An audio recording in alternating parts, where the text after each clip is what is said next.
Alors, nous voici à la partie pratique et donc nous vous promettons bien sûr, un atelier des formations, l'année prochaine, en début d'année prochaine, où on va parler à long et à large en fait des Pinkestel et Nessus, vraiment beaucoup plus dans la pratique. Alors aujourd'hui, vu qu'on n'a pas assez de temps, on va voir un peu rapidement, Pinkestel, comment l'utiliser, quels sont des prérequis, et cetera, et cetera. Alors, bien évidemment, ici, j'ai mis en place un système d'exploitation Windows Server 2022, justement pour nous permettre de faire le lab. Voilà. Comme vous le constatez ici, c'est un système d'exploitation Windows Server 2022 que j'ai mis en place.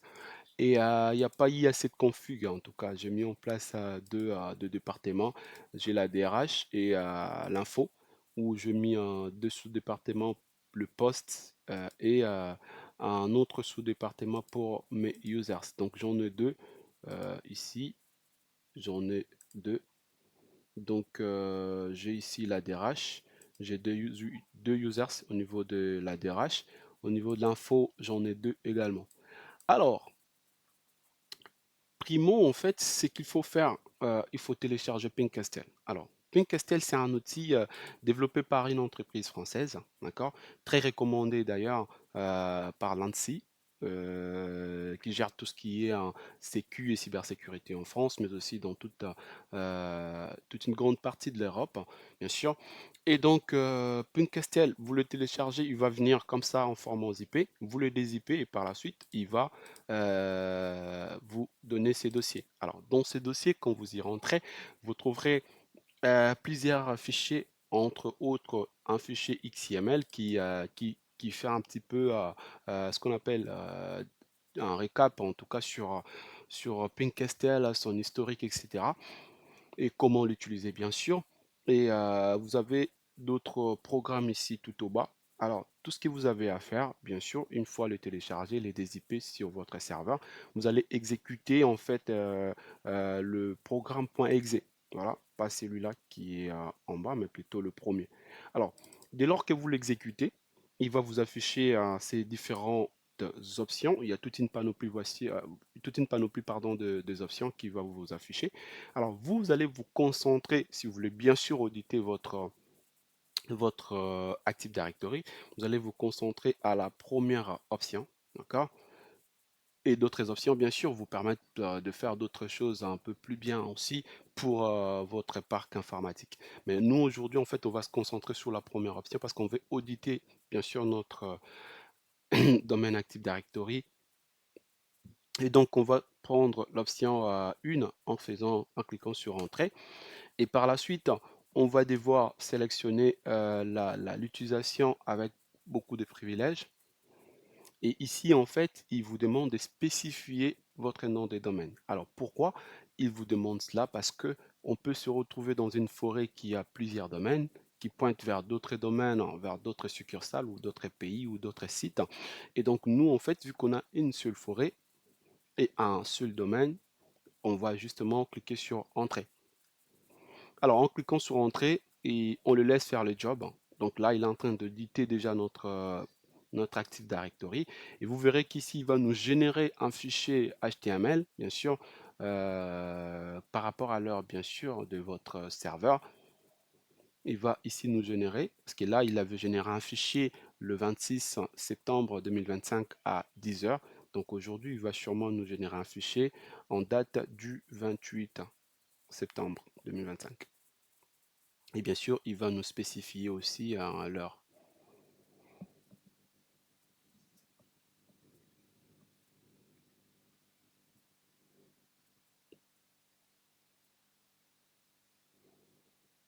Voilà, il a terminé l'audit. Tout ce qu'il nous demande de faire, c'est de cliquer sur une touche pour fermer la fenêtre. Tac. Et donc ici, comme vous le constatez, c'est qu'il nous a généré un fichier le 28 septembre 2025 à 15h19, ce qui équivaut bien sûr à l'heure de mon serveur. Donc on va l'exécuter ces fichiers.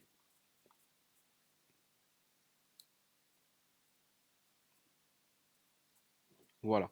En fait, ici, c'est vraiment le résultat en fait qu'on a, au niveau de notre domaine Active Directory. Plusieurs indicateurs bien sûr qui sont affichés par rapport aux résultats et aux risques que court bien sûr notre serveur. Alors ici, vous allez remarquer qu'il nous a affiché des différentes notes par rapport aux différents paramètres. Par exemple, ici, nous avons 21 sur 100. Et donc, c'est une option qui cadre tout ce qui touche la configuration des utilisateurs, mais aussi des ordinateurs sur notre domaine Active Directory. Alors, tout au bas ici, nous avons la partie, le- la partie privilège des comptes par rapport à nos différents comptes utilisateurs et utilisateurs admin et autres utilisateurs lambda. Et juste ici à droite, nous avons tout ce qui touche à la relation d'approbation et en bas, nous avons tout ce qui touche à la partie sécurité. Alors, ici, il nous a fait ici, en fait, c'est pas les cumuls qu'il nous a fait, en tout cas, de notes, des différentes notes qu'on a. C'est en fait, il nous a affiché la plus mauvaise note. Comme vous le constatez ici, on a 70 sur 100. Et donc, c'est ce qu'il nous a affiché ici. Alors, ce qu'il faut retenir, c'est que à partir du moment où vous avez une mauvaise note, c'est-à-dire que vous êtes dans le bon. C'est-à-dire qu'ici, on a 10 sur 100, c'est OK. Voilà pourquoi vous voyez les pendules qui pointent vers le vert. Alors ici, nous avons 10 sur 100, donc c'est une très mauvaise note, mais un bon résultat par contre. Et ici, nous avons 21 sur 100, on peut faire mieux. Ici, nous avons 0 sur 100. Vous voyez qu'ici, le pendule est carrément du côté des verts. Et donc là, on est sur du orange. Voilà pourquoi on a 70 sur 100. Donc c'est une grande note, mais un mauvais résultat par rapport à notre sécurité ou encore par rapport au risque de notre domaine Active Directory. Alors tout au bas, quand vous descendez, vous verrez un code couleur qui vous permet de comprendre au mieux les différents résultats. Alors quand on est en blanc, c'est-à-dire qu'on a zéro, aucun risque. Donc ici, il n'y a aucun risque. Quand on a zéro, et puis c'est blanc. Alors quand on a du bleu, c'est zéro bien sûr, mais il peut néanmoins détecter quelques améliorations à faire. Alors quand on a du orange, du jaune et du orange, donc cela peut aller probablement de 1 vers le 10 ou encore de 10 vers le 30. C'est en fait une partie où on va quand même regarder avec une particulière attention. Alors quand on a du rouge, c'est là où c'est majeur. Vous voyez, ici, on a 70 sur 100. Voilà, c'est pas du rouge, c'est du orange, mais il faut qu'on regarde de manière vraiment très particulière. C'est à ce côté-là. Et donc ici, si vous essayez de descendre, vous verrez en fait, il vous affiche ici le différentes options voilà, à améliorer, mais aussi des solutions. Il vous donne des solutions, il vous dit ce que vous devez faire, bien sûr, pour pouvoir améliorer la sécu de votre Active Directory, mais aussi gagner des points et renforcer au passage votre ligne de défense. Alors, nous allons en fait nous concentrer sur la partie configuration utilisateur et gagner 10 points. D'accord? Vu on n'a pas assez de temps, et le reste, on va pouvoir le faire la séance prochaine où on va parler de la télé pratique, bien sûr, en début d'année 2026. Alors ici, qu'est-ce qu'il nous dit pour gagner 10 points? En fait, il nous dit que seules les personnes qui doivent être habilitées à rajouter les ordinateurs dans le domaine doivent être les administrateurs. Alors, si jamais vous laissez le soin aux utilisateurs lambda ou en base de rajouter les ordinateurs dans le domaine, c'est un risque en termes de sécurité de votre infra. Pourquoi? C'est parce que même les utilisateurs non légitimes pourraient éventuellement essayer de vouloir rajouter les ordinateurs non légitimes sur votre réseau, ce qui pourrait augmenter bien sûr le risque au niveau de votre infra. Alors, ce qu'il faut faire pour désactiver ou encore retirer ces droits aux utilisateurs lambda, il va falloir désactiver l'option MSDS Machines et compte quota. Alors, cette option, il faut la désactiver parce que quand vous la désactivez, vous retirez justement le droit aux utilisateurs lambda de ne plus rajouter les ordinateurs au niveau du domaine et de laisser juste le soin aux admins de pouvoir le faire. Alors, du coup, en fait, comment faire pour désactiver cette option-là?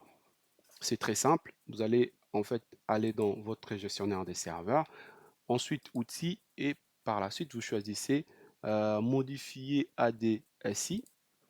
Une fois que vous êtes là, voilà. À partir d'ici, vous allez faire clic droit, vous faites connexion à. Et là, en fait, vous laissez les options activées ou cochées par défaut. Vous faites OK. Donc, moi, je l'ai déjà fait, pas besoin. Après avoir fait OK, vous allez tomber sur ça. Vous développez le contexte d'attribution de nom par défaut.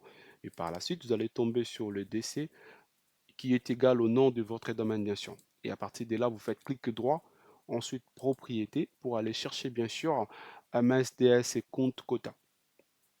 Alors, je vais aller sur le S, les MS.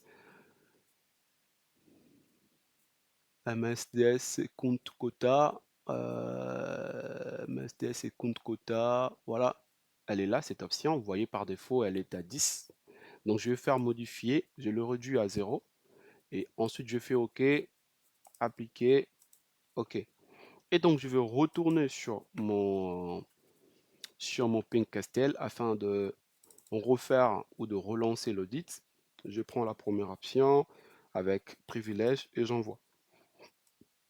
Et donc là, on va voir un petit peu un petit état des lieux par rapport à la différence qui va se créer bien sûr entre la note qu'on avait avant par rapport à la configuration des utilisateurs et ordinateurs au niveau de notre domaine Active Directory et ce on aura obtenu après avoir corrigé cette faille de sécurité par rapport à l'ajout des utilisateurs par les utilisateurs lambda ou encore utilisateurs en base. Et donc, on verra ici un autre fichier qui sera généré, bien sûr, euh, à 15h, entre 15h26 et 15h27, à la même date, bien sûr. OK, un nouveau fichier a été généré, bien sûr, à 15h27. On va cliquer sur une touche pour faire sauter la fenêtre. Et par la suite, on va relancer ce fichier. Et donc ici, on va voir un peu le changement. Voilà, vous allez remarquer qu'ici, on a gagné 10 points. Et donc, on est à 11 sur 100 par rapport à ici qu'on avait 21 sur 100. Vous voyez, ici on a 21 sur 100, par contre là on a gagné 10 points, on a 11 sur 100. Donc l'aiguille ici encore redescendu un petit peu au bas tout en restant vers le vert bien sûr.